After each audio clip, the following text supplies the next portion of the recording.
Charlie and the Great Glass Elevator, Chapter 17, Rescue in Minuslan.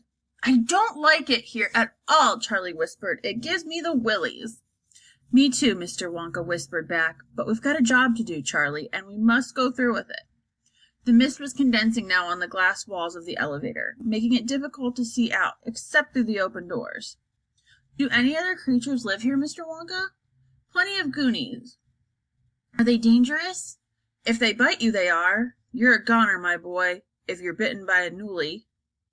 The elevator drifted on, rocking gently from side to side. The gray, black, oily fog swirled around them. What does a newly look like, Mr. Wonka? They don't look like anything, Charlie. They can't. You mean you've never seen one?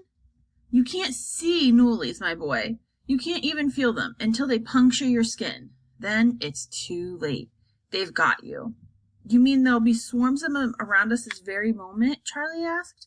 There might be, Mr. Wonka said. Charlie felt his skin beginning to creep. Do you die at once? He asked. At first you become subtracted. A little later you are divided, but very slowly. It takes a long time. It's long division and it's very painful. After that, you become one of them. Couldn't we shut the door? Charlie asked. I'm afraid not, my boy. We never see her through the glass. There's too much mist and moisture. She's not going to be easy to pick out anyway. Charlie stood at the open door of the elevator and stared into the swirling vapors.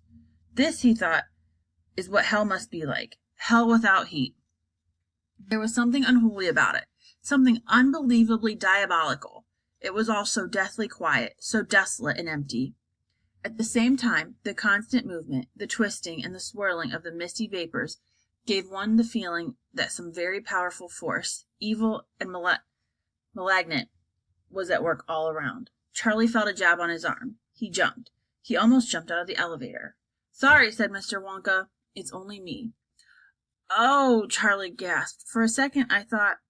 I know what you thought, Charlie. And by the way, I'm awfully glad you're with me.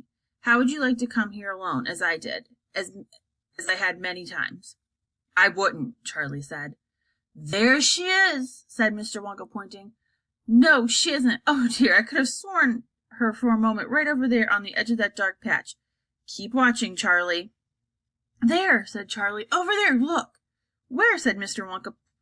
Point to her, Charlie. She's gone. She sort of faded away, Charlie said. They stood at the open door of the elevator, peering into the swirly gray vapors. There, quick, right there, Charlie cried. Can't you see her? Yes, Charlie, I can see her. I'm moving up close now. Mr. Wonka reached behind him and began touching a number of buttons. Grandma! Charlie cried out. We've come to get you, Grandma! They could see her faintly through the mist, but oh so faintly. They could see through the mist through her as well. She was transparent. She was hardly there. She was no more than a shadow. They could see her face, and just the faintest outline of her body swathed in a nightgown. But she wasn't upright. She was floating lengthwise in swirling vapor. Why is she lying down? Charlie whispered. Because she's a minus, Charlie. Surely you know what a minus sign looks like. Like that. Mr. Wonka drew a horizontal line in the air with his finger. The elevator glided close. The ghostly shadow of Grandma Georgina's face was no more than a yard away now. Charlie reached out through the door to touch her, but there was nothing to touch. His hand went right through her skin. Grandma! He gasped. She began to drift away. Stand back! Ordered Mr. Wonka, and suddenly, from some secret place inside his coat-tails, he whisked out a spray gun. It was one of those old-fashioned things people used for spraying fly spray around the room before aerosol cans came along.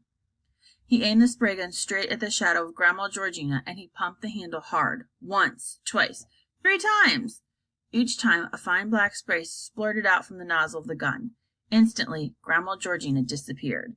Bullseye! Cried Mr. Wonka, jumping up and down with excitement. I got her, both barrels. I plussed her good and proper.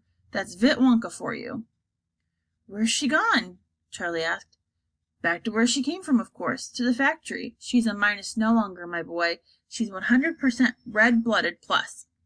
Come along now. Get out of here quickly, before the newlies find us. Mr. Wonka jabbed a button. The doors closed, and the great glass elevator shot upward for home. Sit down and strap yourself in again, Charlie, said Mr. Wonka.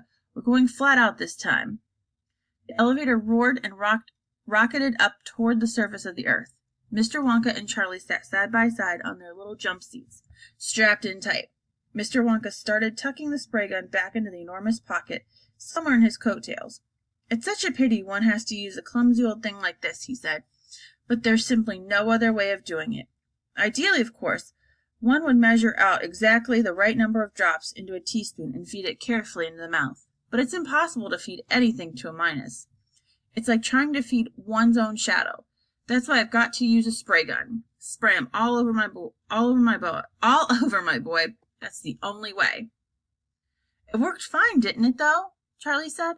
Oh, it worked all right, Charlie. It worked beautifully. All I'm saying is that there's bound to be a slight overdose. I don't know quite what you mean, Mr. Wonka. My dear boy, if it only takes 4 drops of Vita-Wonk to turn a young Oompa Loompa into an old man. Mr. Wonka lifted his hands and let them fall limply into his lap. You mean Grandma may have gotten too much? Asked Charlie, turning slightly pale. I'm afraid that's putting it rather mildly, Mr. Wonka said. But why did you give her such a lot, then? Charlie said, getting more and more worried. Why did you spray her 3 times? She must have gotten pints and pints of it. Gallons, cried Mr. Wonka, slapping his thigh. Gallons and gallons! But don't let a little thing like that bother you, my dear Charlie. The important part of it is we've got her back. She's a Minus no longer. She's a lovely plus. She's a plussy as a plussy can be. She's more plussy than you or me. The question is just how old is she now? Is she more than 103?